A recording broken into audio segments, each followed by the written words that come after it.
Merci à Michael Josh, sponsor officiel de la chaîne Oyo. Michael Josh qui au four et au moulin. Michael Josh a te ba montre na solde ba montre Oyo et ça libongo ba water resistance, c'est-à-dire que montre au côté dans la mai na piscine au soko nango ekobe bate et kota kamaite a ça une réduction ba prix boko ta bongo na site Michael Josh bongo na ba prix ndenge ba réduire ba prix. Et aussi la le 31 avril, Michael Josh a pandi, a bouki, a kati ba prix. Même Bino Batou, Bolingi ba loson basi ba super wax hollandais original. Michael Josh a fungolige, basali côté ka susu kaka 50 pièces te. Pièces nyo soto lingi. Olingi moko, mi balé, mi tanu, mi satu, tina nombre lingi kota bon na site ya Michael Josh commandé livraison à domicile. O toloba kité, tolobi. Amoni mbongo wana kati. Oh, mbongo wana kati déjà tanga moni ba pesa ye ko moni to moni mbongo na kati. Mbongo yo zwa, soka la valeur il y a $35, $350, $3500 yo ko par exemple $3000. Tikra toujours 500 wana na kati ya wallet derrière ta portement na yo po e ba no bota mbongo. C'est vrai. À la mukabwe en fait, il y a un France, c'est l'histoire que nous vous rencontrons et ça là un bon na Côte d'Ivoire, voilà. Parce que vous êtes à solo et ça est partout. Là, ça chaque fois, ceux qui n'ont pas été dans les solos, zoé un gros coup ça na pays. Pas parce que Afrique noire, tout ça va presque vous comprenez combien c'est que bien.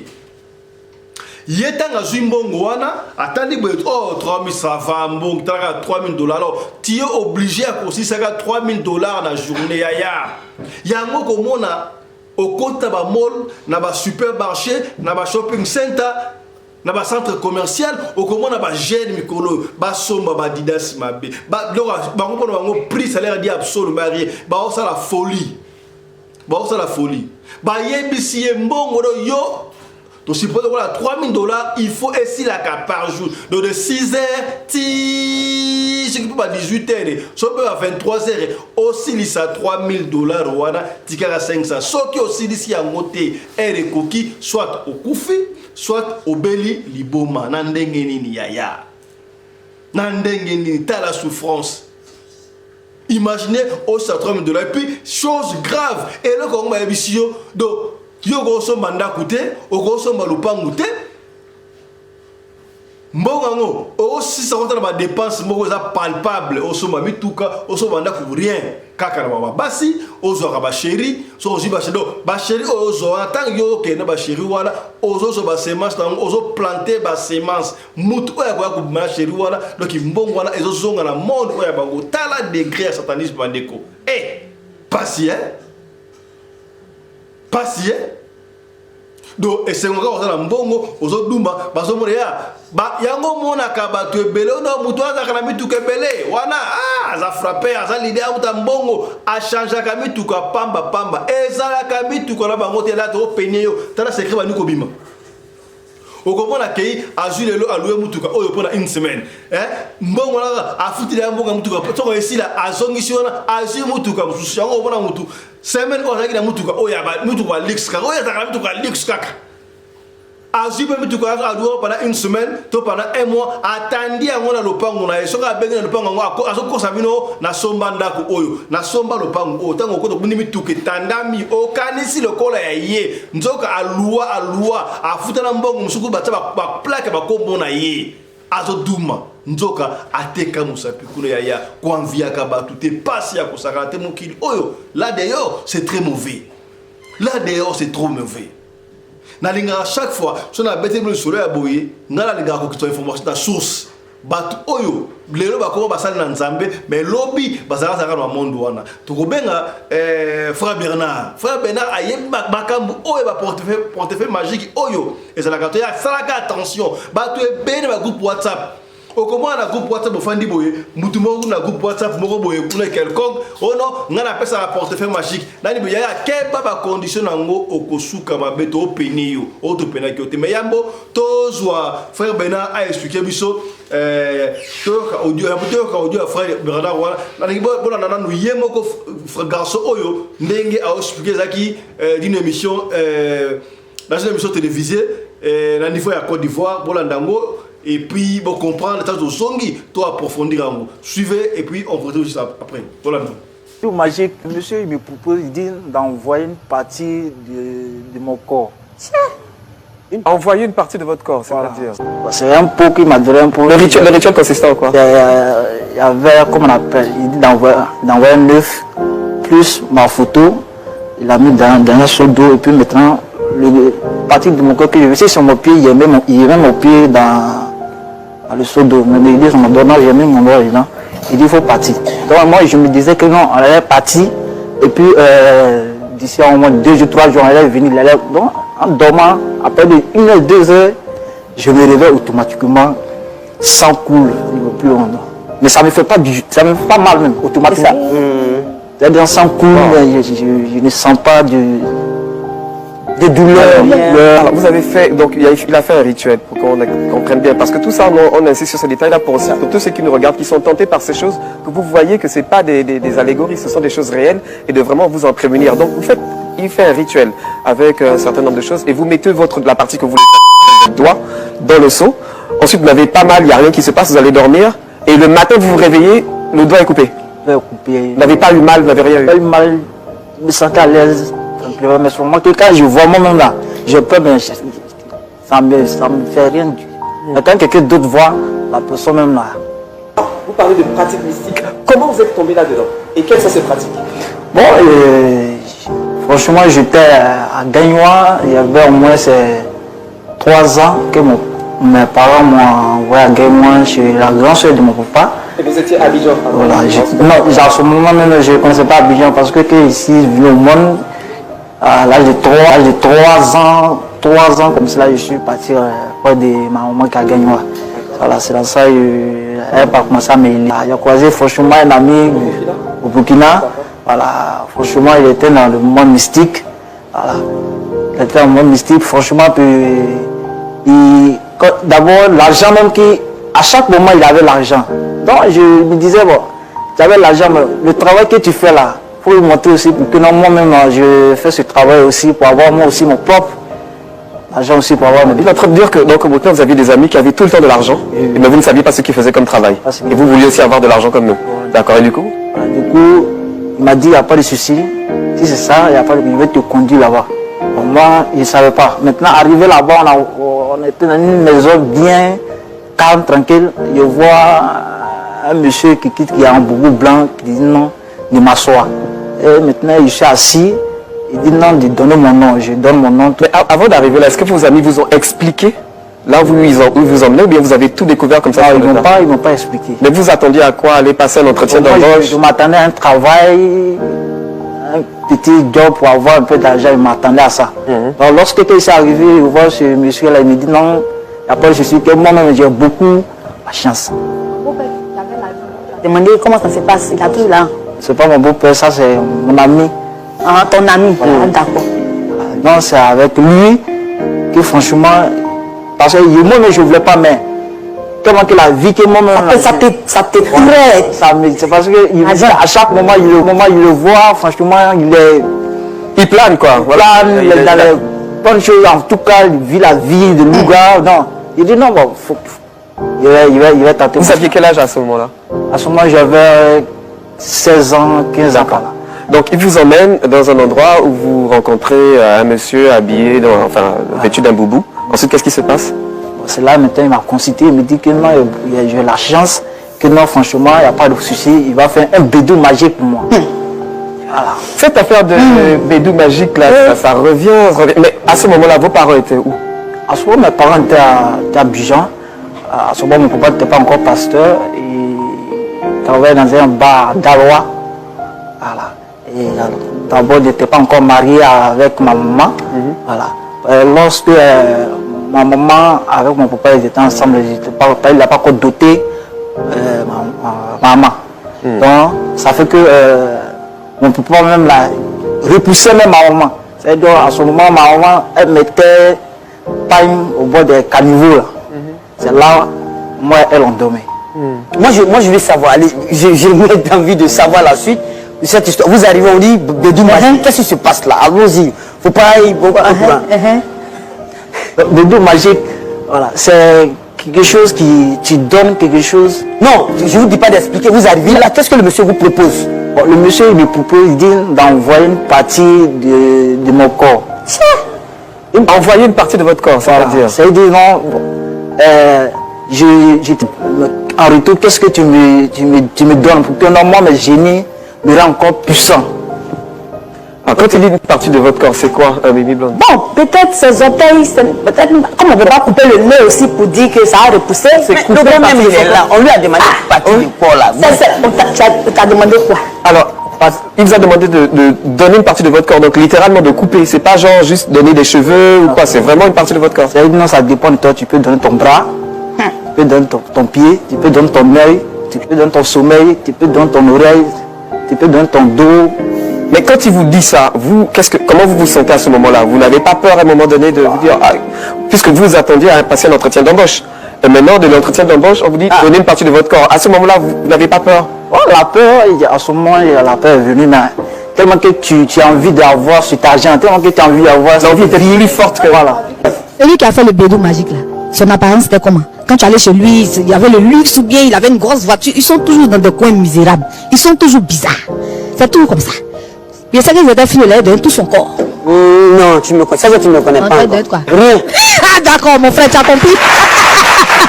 Alors, effectivement, la question de Mimi Blonde, et quand il vous demande de donner une partie de votre corps, qu'est-ce que vous décidez à ce moment-là? À ce moment, la peur, parce qu'il y a eu peur d'abord, et puis après il me dit non, la mort c'est une seule fois. Pourquoi ne pas avoir une belle vie puis d'aimer là? Même quand tu vas mourir, on parle de toi, c'est mieux. Non, c'est ce que j'ai mis dans ma tête. Vous vouliez la célébrité, Voilà, la célébrité à tout prix, quoi. Même si c'était un an de célébrité, Voilà. vous vouliez ça. Donc j'ai dit ok, après je suis moi, je vais donner une partie de mon doigt. Vous avez donné votre doigt. Voilà. Vous avez décidé de donner votre Voilà. doigt. C'est où? Et ça veut dire quoi? C'est votre doigt là qui est là? Montrez un peu la caméra. Je sais pas si on peut... Ouais, tu as gros cœur. C'est des histoires vraiment sérieuses. Donc à ce moment-là, séance tenante, le doigt. Non, Vous n'avez pas eu le temps de réfléchir. Si le chant automatiquement il n'a pas coupé, mais ça veut dire non, il dormait comme ça après 2 minutes, 2 heures. Je sais pas si les gens ont bien vu votre doigt. Montrez un peu. Ah, il vous a vraiment coupé là où il n'y a plus d'ongle, il n'y a plus rien du tout. Toi, mais tu as Alors. donné petit, mais il y a d'autres qui coupent gros, hein? Donc du coup, comment ça s'est passé?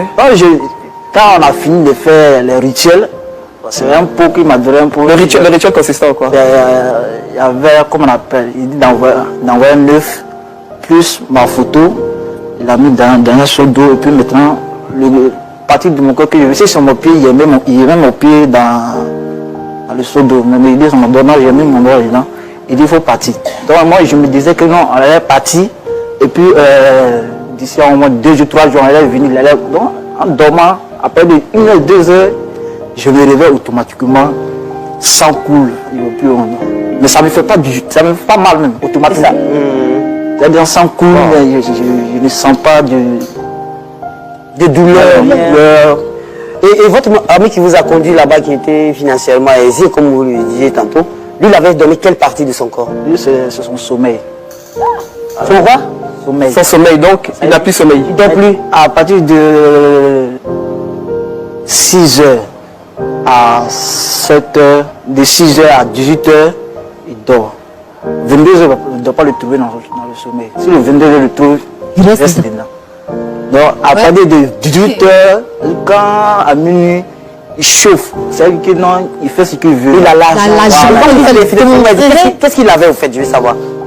Il avait des voitures. Il avait des voitures, il avait des... Bon, dans les endroits où même là, les gens ne doivent pas partir, franchement, il va là-bas plus. On va revenir à vous-même directement. Donc vous vous réveillez, votre doigt est coupé. Ensuite, qu'est-ce qui se passe? Je me réveille, mon doigt est coupé parce que automatiquement, je m'attendais à ça. Parce que ici, aller faire quelque chose par non, automatiquement, quand c'est coupé, non, je m'attendais à ça. Parle un peu fort. Non, donc automatiquement, je m'attendais à ça. Parce que quand je suis arrivé, quand je suis allé dormir, puis je me suis levé, puis j'ai vu mon doigt coupé. Donc, je me dis que non, ça marchait. Voilà, donc je me dis que ça marchait pas. Il était content, mais quand les gens voient mon doigt, même, ils ont peur de moi. Mais moi-même, déjà, je suis content parce que je me dis que non, je vais avoir Les sous. les sous.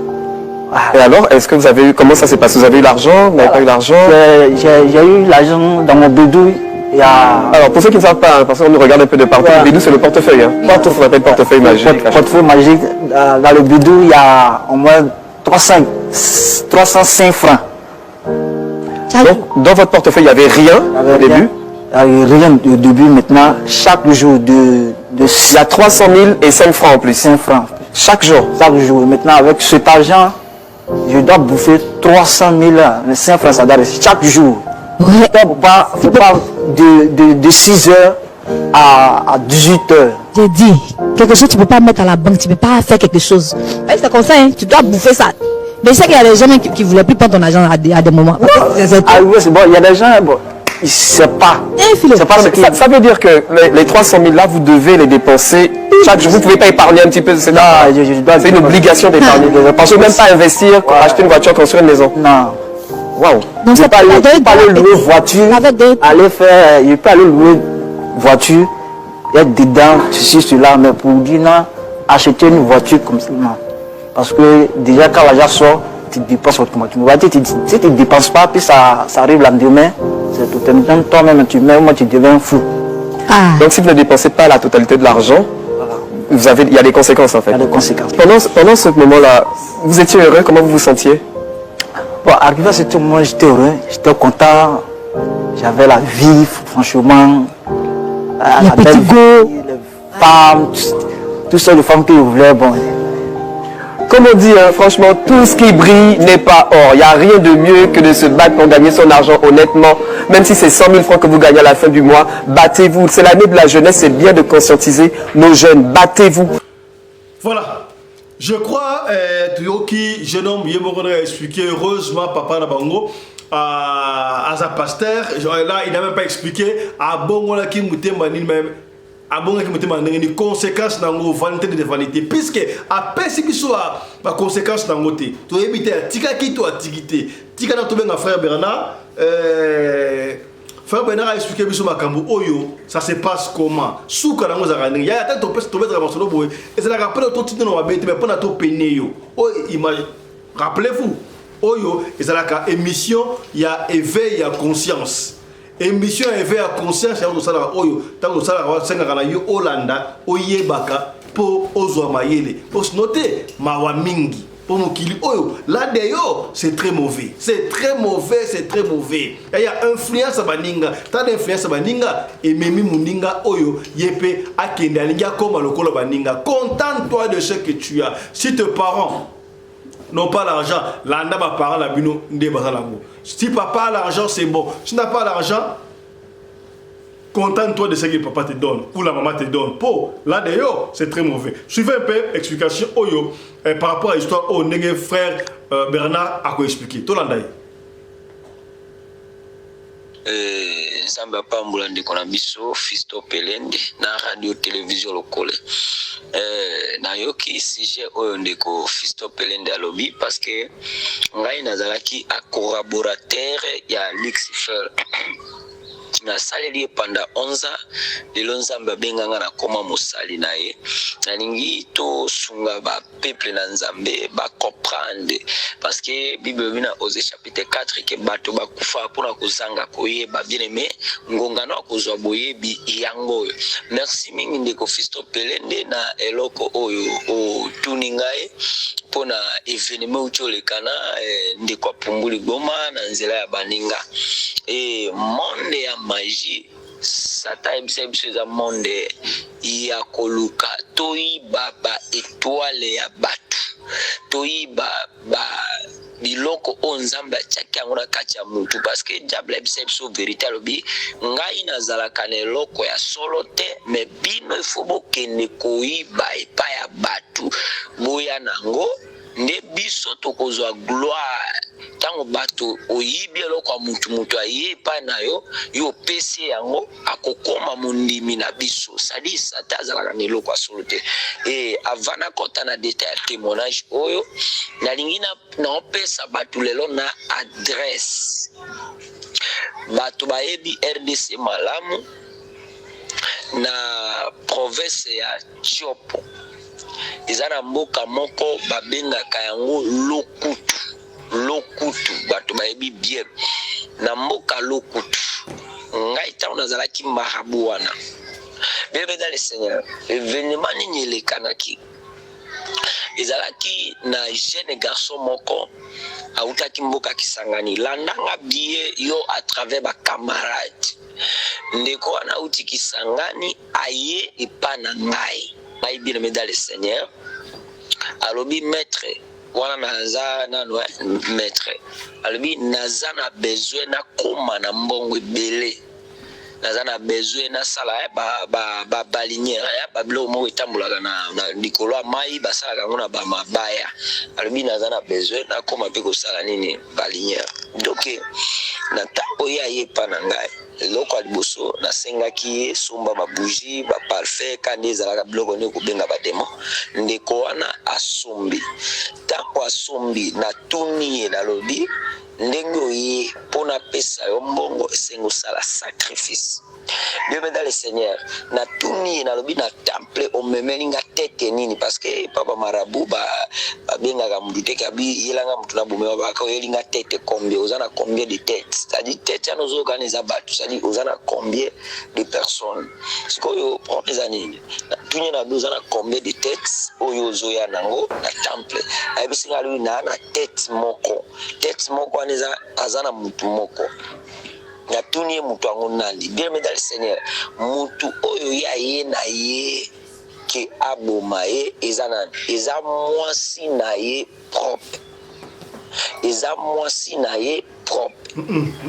na tuni endise nini oyo yo oyaki nango pona mwasi na yo nzoka azwaki sous-vêtement ya mwasi na ye bien me landanga malamu na kopesa kutu adresse pe numéro mazema za mokonzi peut-être akolinga monte menenga na pesa pe na numéro ya mokonzi ya sambisa dossier na tango aye na sous-vêtement mwasi na bien dans le Seigneur tozwi sous-vêtement to tiango na temple wana mwasi azana Kisangani biso ne tozana lokutu et journée wana bona tala kango zaika na mambo nzambe mwasi azalaki na prière nzoka mobali azana temple tozwi sous-vêtement ya mwana mwasi to tiango na miroir to sukoli yango na mai tozwi to lalisi yango likolo ya miroir tozwi nda mama to sopi na bandi ko sala évocation na tango nazo sala évocation bien dans le Seigneur miroir le wana senini epasuki tango miroir le wana epasuki esalinga moko somo na tuni na lobi moto oyo memelinga na ye awa aza mutu moko aza puissant na kolonga kuboma ete neti miroir epasuki lixifel aza na besoin mela makila et na minute oyo oza na nzela mibale la vie ou la mort yo moko muto yo kufa parce que o memeli biso moto oyo oyebi malamu ki aza mutu moko aza matata comment expliquer o memeli biso na mutu wana na kati ya temple bien dans le Seigneur ndeko abandi kolenga ngayebise na minute ndenge ozobima na minute oyo ndenge ozobima kende kozwela ngai mutu na yo moko ya famille aya na ye oya na ye tolimusa ye mobimba mutu no moko ya famille ye abimi landanga mala bien dans le Seigneur abimi alobi na zoya ake na famille ya banoko na ye na mboka lokutu na tango yake ake kozwa mwana ya noko na ye akosi mwana noko ndenge nini alobi tokende otikanga epa ya marabu wana nazana marabu nasomba nyama ngulu ponga na okende Kisangani lelo ezalaka lendi parce que na lokutu wana ba moyen de transport bimaka lendi po ekende Kisangani aye na ndeko na ina ideke baye kosomba nde nyama ya ngulu eza nyama ya ngulu te totindi akina kozwa mutu moko na famille po tolimuisa ya zala kote dispari na tango aye na ndeko wana tokoti na temple na chambre place bakisi na ezalaki na baserke ndeko na tango amoni bongo ayoki somo tango siko ayoki somo na bi obanga te oza na problème te eza na musa mona ngina salawa po ndeko no akenda ye pe amoni ki azane na problème te bien dans le Seigneur afandi na ye etango afandi tango nazalaki marabu nazalaki na prière soki na sali yango soki na sali yango soki lixifelo aye to bandi kosola so atazo sola na mutu ata otelemaki na mire ya ndako koyoka makelele wana te. Maintenant na journée wana na bosani kokanga prière na tango nasali évocation tremblement de terre ekoti na kati ya temple mopepeye directement force aliksi solingi kita parce que tango na bane ko évoquer avec koyo kwa flamme ya moto ouais boke ya moto tango moto epeli na temple mobimba parce que avec na vitesse garçon na bandi ko ganga na tango ya zo ganga bato libana bayoki or nga na bosana ki kokanga son magique ke bato bayoka mouvement zo le karaté na tango ya gangi bato bayoki libanda engesa la panique lokola na quartier likamonini eza na avenue wana likamonini eza na nini epa ya marabu bato ba voisin bani kobima na tali na bipesa panique te na zongi si Lucifer tango na zongi si Lucifer garçon na kati ya table bandi kolenga lokwa mutu alinga koya na yebise kobanga loko te na lakisa ko kaka oyi bakina za maître na yebise na lobi zonga na tapo ye azozonga nazo pesa adresse malam bato baza ba famille na lokutu ba yebi ba place na zolo na tapo ye azozonga parce que nazalaki na miroir magique on a bane ko contrôler mboka na lokutu mobimba na tango ye azozonga nga na tie na contact na ba démon akoma na ropo moko ezalaka wana ropo wana soko na ropo wana pena ropo na komona radio moko ya FM ezana ya député mo babando babenga ka mama Anastasie Moleko Moliwa atila bana lokutu radio wana so ropo wana nde ide ke na tango kokoma wana 4 démons o bazalaka na ropo bakoya balimwisi garçon qui côté disparu garçon abimi na temple nanga azozonga pa na bango nazomona ye na miroir na tango akomi na ropo wana ba démon wana oli bakanga ye balongi kokanga ye te o buto za événement na yebisa ngo bato ke eza pe événement na mona ki ngo avana bongo la motima avana comme serviteur de Dieu ba biloko oyo na bane kokutana nango kutu lelo yango na beti na beta ngo solote et bien mais tango bango bakei eloko nini yango ekosalema bien aimé dans le Seigneur bakei akomi na ropo mwaito bimisa na sala évocation balimwisa ye ba démon ba okokanga ye te na tango ba démon ba okokanga ye te eloko nini yango esalemi bien aimé dans le Seigneur ba démon bakei pardon garçon akei akomi tina ndako na bango tango akomi na ndako na bango abeti lisolo mbala moko garçon a perdre connaissance na ye ba mema ye na église ya assemblée de saints eza na lokutu babandi ko prier na ye ba prier na ye nzamba sele grâce à telemi tango ye a telemi lokola kopiana échoué ndeko ayaki pa na nga numéro 1 apumbwa liboma na lokutu epuis nde na olo babu awa na kisangani garçon ngaza na kisangani aya na kisangani parce que famille tout ezala azali liboma na kosala effort nyonso na koluka ka garçon wana na kotindela ka bio kaka journaliste nini video ya nani ya ndeko wana oyo apumbwa liboma ya table nanga okomona kango na tango ndeko wana to esue ye mutu ayaki apumbwa liboma na kopesa détail comment expliquer ça ta apumbwisaki garçon wana liboma na tango so ya apumbwa liboma oyo akendeki kuna babonde na église lisolo epanique comme dimanche wana nga na bimela ke mboka moko 25 km na lokutu babenga yango lokumete naza lokumete et comme na poko na zongi lokutu nzoka garçon wana dimanche atelemaki na église abandi ko témoigner abandi ko bisa bato nzambe aselinga ngoluka nde ezala na église moninga na nga memaki ngai epa ya marabu ke tosomba ngulu nzoka ezalaki nde po abomanga me nzambe aselinga grâce asisi ko témoigner na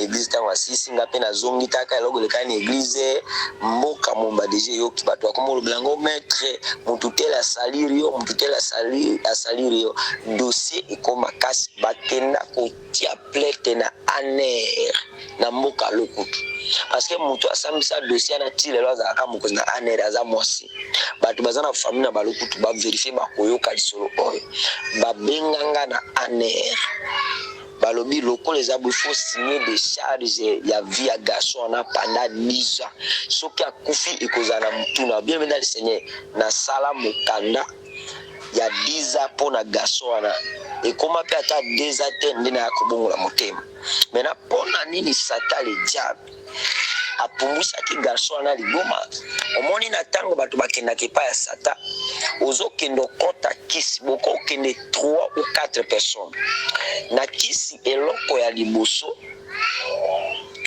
oyo esalaka moto akufa to apumbwa liboma ezalaka na boye bolanda baprocédure malamu ya liboso ntango boke bokoti ozokende okota no kisi tozwa no mutu ye moko eloko ya liboso ezalaka nanu ifo ozala nano na ou bien 30% ya makila ya kisi c'est-à-dire na descendance oyo kouta ekoza na mutu mususu pe oyo akota déjà na ba misala wana et deuxième problème na ezala ni deuxième problème ezali il faut osala effort ya ko zala nano na don parce que koza na kisi ezalaka il faut zala na don na tango siko mutu azokende pa ya Satan soko oza na do wana te na tango ki bamoni étoile na yo diable aza na droit akopumbusa liboma parce que émission ezoya tokolobaka ndeni omona liboma bomona liboma musu azotambola na nzela azolela omona liboma musu atambola nzela azolokota mikumba omona ngosu na bamagasin ya bato batia liboma moko abinaka wana liboma na bafulu liboma na sia banzete donc na koexplika ka bato signe ya liboma moko parce que magoma azalaka ba agent ya diable esprit nde batie na kati ne memaele ne betize yango na monde atene et na tango pozo kene na kisi eloko esalaka ke moto apumbwa liboma to akufa okoko kene kokota kisi basengi yo papa to mama moto oyo ozolinga kokende koboma ye soki ekuti ke aza na force ya vie de prière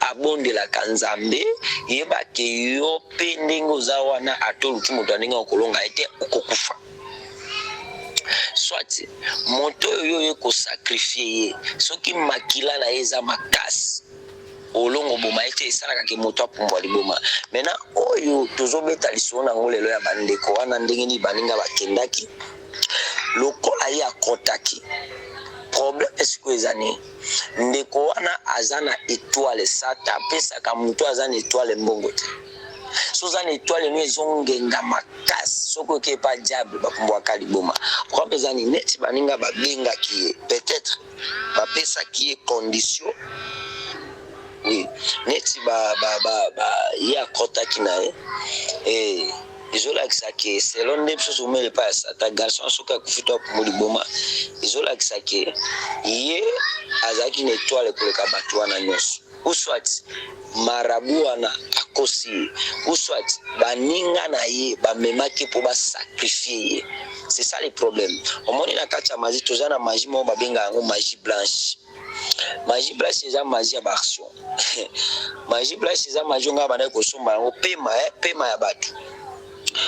ya bato na bandeki kozwa ngo susu maele ya mutu meme leo mona okaki otushaki na mutu ateki losapi na oui to bandaki kosomba okoteka pongi okoteka losapi na yo okoteka liso na yo okoteka makila na yo donc ba grandeur ya koteka biloko na monde atembeza epele omoni ndenge ndokoyeba mutu oyo losapi na ye bateke ona mukila molili kokanisa te moto akoteka losapi na ye bazwi kaka nyonso monini losapi nyonso mbe bakati yango ekite mosu mpe bakokata to komona losapi ane eza nyonso sengi me yango esalaka su mouvement te donc etikalaka ya kotelema kaka boye etravaille nango bien te me baotika yango kwa monima kaka akoteka mpe yango c'est-à-dire ndenge akendaki na baninga mpe bakosacrifier parce que biloko wana ezalaka ngai na banda osala ndeni nakotambola bapire petit na ngai bakokoma place moko na banganda parce que mbongo nyonso ya magie ezalaka kaka ya bambiase komela masanga kolia bamomi banini donc na tango nakotinda bapeti na ngai aza kosala nini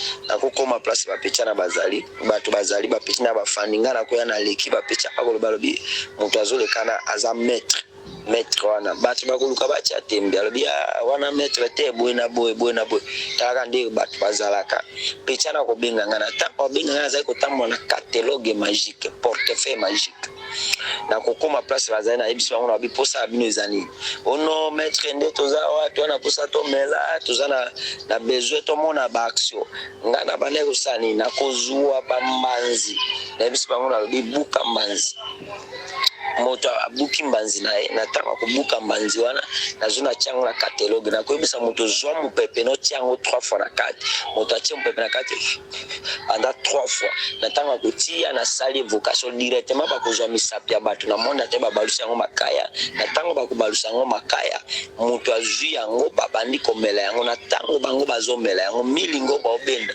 milinga wana nataka ko bimizo bima deja na maele na bango zo ma deja na étoile na bango nde bato andinga na ko découvrir bayiba maele na ye bokomona na famille na bino mutu andinga na azali bomone atanga classe azali licencié asala droit asilisa ba classe nyonso mokomone pa ne alukaka musala te okomona mutu andinge wana aloba français belé mais abibisa ona ba masanga drink butu lokola moyo amela misapi ya bato ne style ya magie blanche po mupepe ne kotaka na kati tango abeni misapi ya bato bimisi milinga izo sala ketoyiba maele ya mutwana et deuxième problème na bana kozwa mabele na kobalusa yango secret tango na balusa yango secret na zuna pesi bato bale oro tango yo le secret wana et secret wana déjà zo sala ki na monde à ténèbres il faut bakata pongi na yo sali ko bandola la quelques minutes comme na kati ya mutu pongi kozala kate pona kata déjà pongi na ozomona style to bana kokosa nango bato et deuxième problème musuna kozwa kasa na ubena ye na lobi ozana mbongo boli na maboko na yo mutu akolo banazana 1000 francs ndeko nango zolandanga multiplication mbongo ezalaka te mutu akosa te na kozwa mbongo wana na tia yango na catalogue na sali vocation soko tiaki 1000 francs ekobima ta billet moko ya 100 000 francs pardon billet moko ata ya $100 soit billet moko ya 10 000 francs na kozwa mbongo oyo pesinga ke na monde ya ténèbres lokola ke na monde ya ténèbres eza mbongo ya motoki na yo sadi na récupérer mbongo nyonso oyo olingaki ozwa yango na vie na question déjà ya monde ya ténèbres mbongo na kopesa bino wana eloko nini okobanda na opesa bino condition na kolobaki mbongo na pesi bino wana eza mbongo oyo boliela yango esila kaka le même jour bomela masanga bosepela tango mbongo wana pesi bino condition nyonso koyoka marabu apesi yo condition alobi mbongo oyo esila kaka le même jour bino mpe bokosela yango esi le même jour mbongo bino opesa na monde ya ténèbres eza mbongo déjà ya bino ya vrenga na sombi vi na bino okomona marabu apesa condition nini alobi mbongo wana biso toliela kango te eza mpona bino boli bokosala mbongo wana na ambiance tango bosala yango na ambiance esili yeba na vino na monde ya ténèbres to condamné yo mbongo nyonso okozwaka na si ya moi ekobandaka kosilasilaka bokokomprendre eloko te okosimba ata $10,000 opanzi ka boesili okofanda mbongo yango mpe esili ndenge nini mutu oyo oliaka mbongo na ye asali style kaka ndenge omelaki na masanga obebisi mbongo wana na vino okobanda otambola ndenge wana sadi eza eloko na bandaki kosomba bapema ya bato mpe bavi ya bato ebele nazana ndeko mosusu azawa na kotiela video na ye ya ye eza nini bakendeki na baninga kupuka bajama soko bina tindelo no video yako tunaotindelo ngo bakendeki kosala bajama ne bakendeki kosala bajama bakeko kota na ndako ya nganga système takozolo ba camarade nazana muntu akutu nazwi swena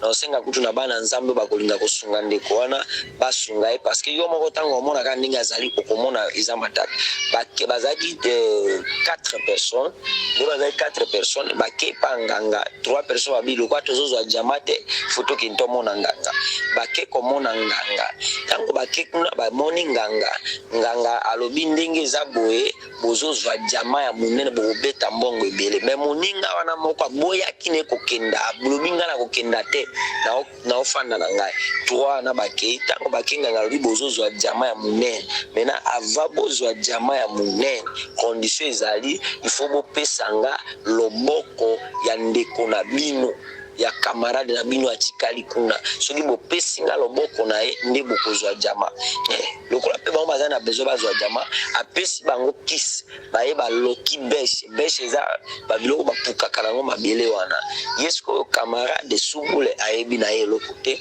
aye asimbi beche wana ntango asimbi beche abandi koyoka losapi na ye lokola mokosa ebandi koprovoke loboko mobimba epoli ntango loboko epoli or na monde ya ténèbre baosenga loboko wana babimi na ndeko wana carrière bayene na Kisangani aza pe na famille te bato bazwaki charge na ye ezalaki basango bake na ye bakati loboko na hôpital ndenge bakati loboko komona yango pe na video nde na otinda bakati loboko ntango bakati loboko wana bato bamona ke epoli or babendi loboko wana monde ya ténèbre sata tiki ndeko wana ta yesu komimisi bibo mosusu alingi akata ye loboko mobimba bokomona video bomonaka video wana nde na otinda yango ezali mpona nini baninga bakendeki me bateki moninga na bango sadi toyebisaka bato moninga malamu eza kaka Yesu Kristo lelo oyo bato ebele baza na esprit ya kolandelana meme na ville ya Kisangani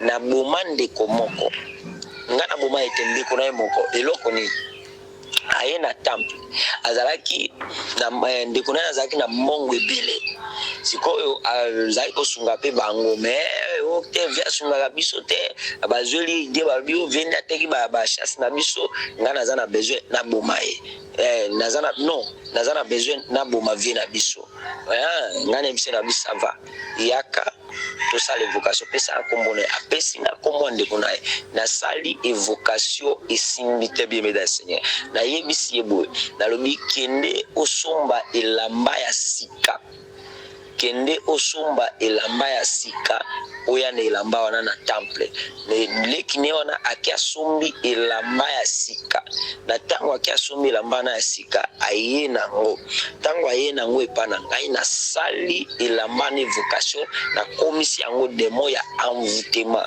na bikende opesa yano elamba oyo ameka yango kaka mbala moko bien dans le Seigneur lokola na utilizaki elamba wana ndeko na keni elamba pesi ndeko na biya ya mekana no elamba na sombelo na magasin ndeko azwe elamba na meki tango meki aleki nanga elamba oyo eza malamu elamba penze sepelisi na makasi atuka merci kaka ndenge ndeko alobaki bongo abimi aloyibisi mwasi na bina zo ya moto akenda mbala moko akenda kweya na ibala biso fleuve Congo ti lelo mvina ye mobimba akenda deuxième monde pona nini sata azwaka bato na baprocédé ebele yo ozalaka elamba bakabeli yo obondela te osukola te osambela nango nzambi te oziola ti nzoka wana nyonso eza baporte oyo ebandeki kosala ke sata azwa nango bavi ya bato ebele bien aimé merci na ndeko Fiston Pelende merci na monde atie nyonso oyo balandi Pasteur Bernard Muzati lelo soki oza na besoin oyo benganga naza pasteur visionnaire na église miracle de Jésus Christ eza na ville ya Kisangani oyo tozotonga yango numéro na nga ya telefone ezalaka plus 243 plus 243 82 93 50 557 plus 243 82 93 50 557 pona bandeko balingi bafutela nga espace pa ya ndeko Fiston Pelende bofutela nga espace po tozongela su ba témoignage talaka ndeko azosunga me ko tia poids eza per très nécessaire to tia poids bofutela nga espace bobenga nga na ba numéro na pesi wana na kobondela pona yo plus 243 82 93 50 557 donc bofutela nga espace na banazo na ba témoignage. Voilà, je crois, Bolandi, frère Bernard, Nenga Zoloba, bien ça va témoigner, Bela Gopesa, Moutamoute, Mamalamu, Golinga, à foutre l'espace, pas donc va témoignage, il n'y a pas de soucis. Histoire de baisser Pessi Moutou, soir, Kaka, Bakamara, de Monier, Abeti, Masoro, Misat, Mibalemi Satou.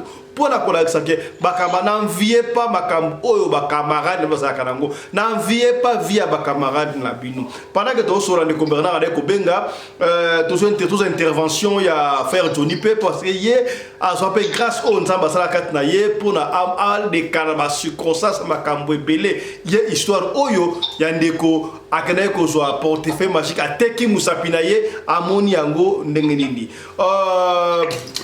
Frère Johnny, bonsoir. Bonjour. Bonsoir ndeko Fisto Pelende. Kola mona. Boni libota. Toza malamu na ngolo masia. Ozolanda biso en direct oyoki lisolo ya ndeko oyo akendaki koteka musapi baninga memaki akatsaki musala bakosi ete bakosi musala kekuna eza nzoka epa marabu ateki musapi na ye baninga bateka bapongi na bapala la raté po bazwa mbongo na lisolo wana en direct na biso moi résumé moi synthèse na yo eza nini par rapport à lisolo wana. Très bien. Mais eloko moko kaka tokoyebisa bandeko na biso ba congolais baye bango te ngongo bazwaka ngo na motoki. Ngongo ezali likambo ya kokende koteka misapi, koteka bana, koteka mokongo, et après tout okosala na ngongo wana nini ntango yo kozwa yango okosala nango nini longo bayo soteki deja bana. Allô? Nzoto ezala compris région na mbongo yo zokende koteka baparti na oyo nzoto mpona kozwa mbongo eza pasi bandeko na nga. D'ailleurs ngai nayebaka mpe ndeko moko azalaki na ngula batango balunda bandaki korenye lunda akende na ngula atekaka lisapi na ye kaka ndenge wana mpona kozwa nyama ya monene. Alors azwaki mpe nyama monene yango akei ateki nyama azwi ngongo me mbongo wana eumela te. Ntango ngongo ekosila ye akomi koluka siko mpona se remonte mais nayebi te soki tile ro aremonte parce que satan soki azwaka nyonso yo pesi yokanisi opesi ye ndambo te yo opesi ye nde nyonso. Donc mpona yo vi na yo ezonga normal il faut vraiment ozala kati na yesu parce que ça laquelle vraiment eza pasi. Donc conseil na kopesa bana to mpe baleki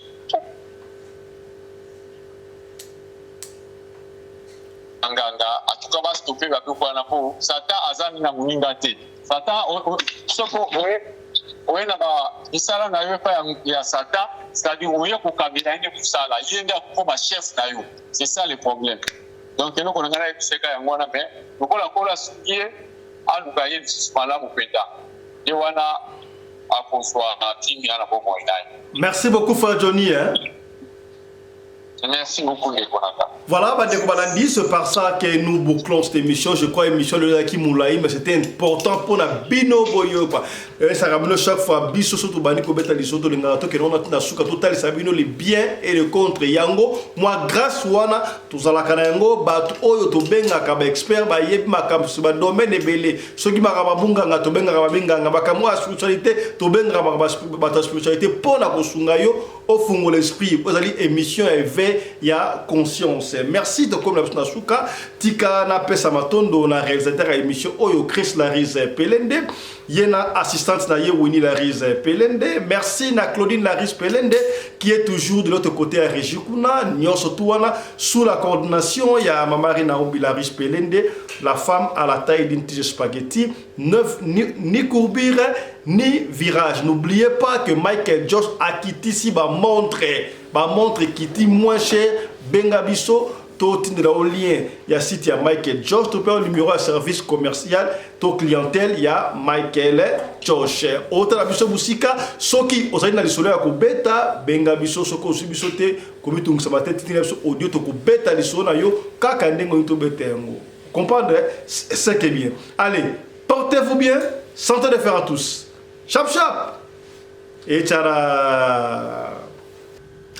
Désormais, pour la cotine d'Ambongo na Congo, on a besoin de reconnaître l'agence, la Western Union, la Manigram, na Johannesburg, à l'Afrique du Sud en général, la Pessibino faveur, la Pessibino moyen à cotine d'Ambongo. Partout dans la République démocratique du Congo, agence Feuve Express, et ça dit bongo dans une ville, mais on a besoin de reconnaître kunate kaka obengi numéro de téléphone, on s'est dit transfert na téléphone na yo, malamo kon dekona yo partout na Congo azui, asa na Lubumbashi, asa na Kipushi, asa na Kisangani na Matadi, tina Kanyamakase et Boma akozwa mbongo malamoko, ozali na poto, olongo tina ndekona mbongo na Kinshasa to à partir de Johannesburg, au Mbongo na Congo RDC, benga bongo bandeko agence Feve Express.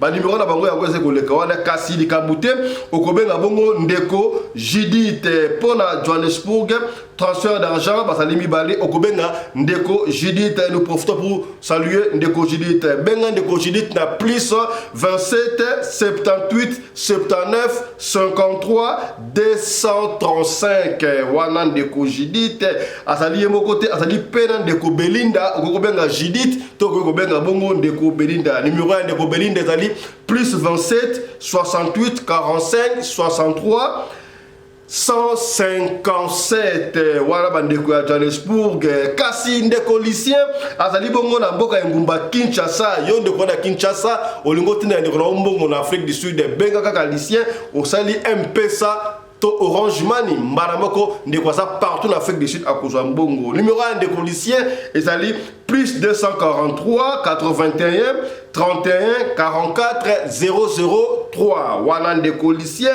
Bandeko ya Lubumbashi batikali pe simate pour la kobenga bandeko ya Lubumbashi benga bandeko ya Lubumbashi. Voilà, on va chercher le numéro ya bandeko ya Lubumbashi Wantanshi. Voilà, ndeko ya Lubumbashi comme on a mami, sœur mami, on a Lubumbashi benga sœur mami na numéro plus 243 81 17 43 388. Vous avez un mami na Lubumbashi yaya osalika M-Pesa on a besoin de une agence transfert d'argent kaka yaya osalika M-Pesa et pas mami et pas Lucien malaboko na Johannesburg awa ndeko na aussi partout na Afrique du Sud Cape Town Mafiking akuzwa to posa na Afrique du Sud awa olingo tinda mbongo na Congo partout na Congo yo benga na yo kaka ndeko Belinda obengi ndeko Belinda to po bengi ndeko Judith bakosunga yo Feve Express. Voilà ya bana mboka transfert d'argent auto loba kité tolobi. Voilà.